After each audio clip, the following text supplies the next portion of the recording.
The following presentation is a production of Ride the Wave Media. Step into the world of A is for Adversity, a podcast where we explore the journey of motherhood. Join us weekly as we navigate the intricate garden of self-discovery amidst the trials of motherhood. This is your space to nurture your identity and bloom. I'm your host, Jen Banks. Sorry for the glare on my glasses. I used to wear contacts, but when I was pregnant with my oldest child, my eyes were really dry, so I switched to glasses, and I've never really gone back. I hope to get LASIK one day, but I'm not sure because my glasses are such a part of my face and appearance now, so we'll see. Oh, nice to be in summer mode. I am done teaching preschool for this year, and I hope to have a very lazy summer. A lot of summers I will have goals and desires and bucket lists, but this year my main goal is really just to take it easy and have as much normalcy as possible. So we will see.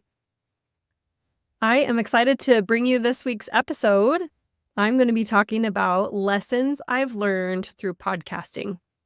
And around this time of year, 4 years ago, I had the idea that I was going to start a podcast. So that was the moment of conception, and I have brought it to actualization, and I am here 4 years later. So I just wanted to share some lessons as I reflected on my journey.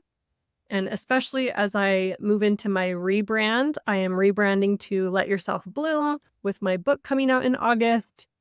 So I figured it was a good time to stop and reflect and think about some of the lessons I've learned. When starting the podcast, there were some initial challenges. I have talked about this a lot in detail in the episode called How to Start a Podcast. If you want to reference that, it came out October 2nd, 2023, and it's a free class about how to start a podcast. There were, of course, challenges such as learning the equipment and the software, normal things when you start something along these lines, but I did a lot of Google searching. There's a lot of resources out there. There's people that can teach you. I have since joined Ride the Wave Media. There's huge resources there, mentors, people who can support you in that. So if you were to start a podcast today, you'd already be a lot further ahead than I was. The first few episodes, looking back and listening to them, they sound pretty good. I'm not embarrassed by them. I feel confident about them. But that was where I was at that point. I'm a lot further ahead now, so they would sound different if I began anew. But I'm proud of the growth and seeing how it was back then. So I love to leave them up and look back on them. Building an audience has been tough, but as soon as I started networking, that's when I saw the most growth, really just getting that exposure and meeting new people and collaborating with people. That has grown my audience the most. I've also gotten more natural at weaving it into normal conversations. And a lot of the times people will say, I didn't know you had a podcast. A lot of times we feel this spotlight syndrome where we think that everyone knows what we're doing because we're in the thick of it and we see how much we're doing, but really people aren't paying attention, or they're involved with their own things, or they just don't catch it as much as we think they do. So it's been interesting to navigate that and really just, you can't talk about it enough, it seems like. If people don't like it, they can go somewhere else.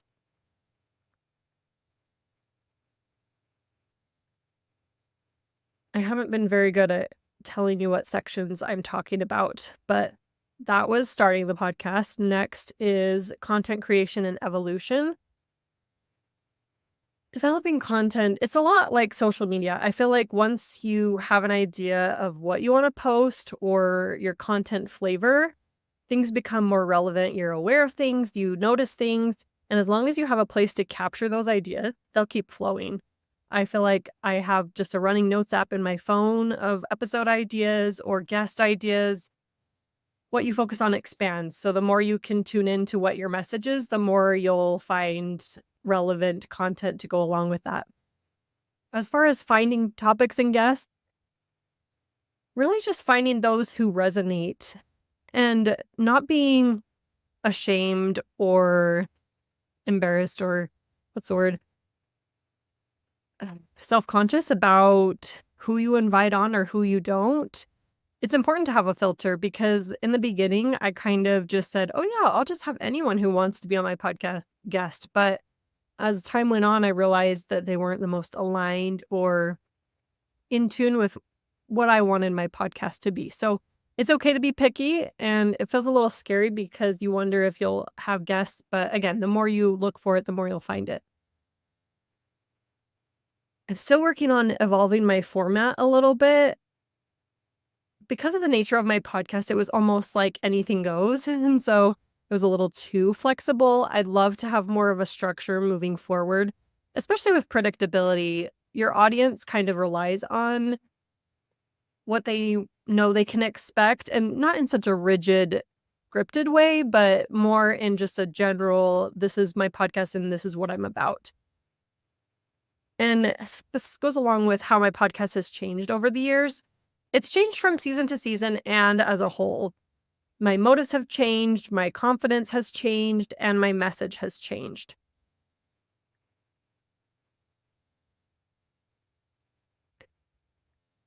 I've been learning a lot about audience feedback, mostly from writing my book, but it definitely applies with podcasting. I haven't had too much external feedback from this podcast, especially because of the nature of it. Moving forward, I might, as I rebuild my brand and things like that. But with my book especially, I'm learning how to stay true to my intuition and my internal views, because everyone will have an opinion, and you can be an obliger and try and meet everyone's expectations and needs, or you can stay true to your intuition, your internal monologue, and weigh the feedback through that filter. What do you really want to include? How can this feedback be applicable in what I'm trying to share? Next is the technical aspects of podcasting. I covered this too in How to Start a Podcast. So if you want to look back at that, there's a lot of technical advice for starting a podcast. But I have learned a lot about technology, and it's nice to be able to have a little edge on that to show others then how to do it. I did 136 episodes on my own before I joined Ride the Wave Media. So I know how much of a blessing it is to have an editor, and also I know how to do it myself. So, just some give and take, depends on what you want to outsource, what you want to keep doing. If you want a DIY look, or if you want to be part of a network. The next section, and I got these sections from Trusty GPT. Thank goodness for chat. I like how it's a tool in our toolbox. The next section is personal growth and lessons learned. So I've learned a lot of things and gained a lot of skills and tools. I am a better public speaker. I'm more comfortable in front of people after having shared my voice a lot. I'm better at interviewing and storytelling.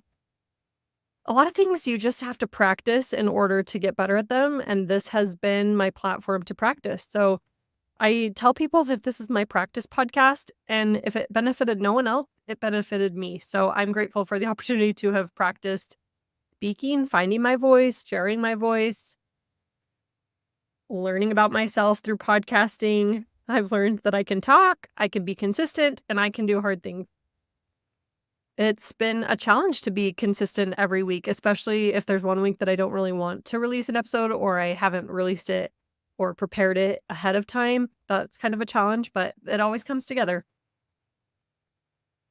My most memorable moment or proudest achievements are having big guests.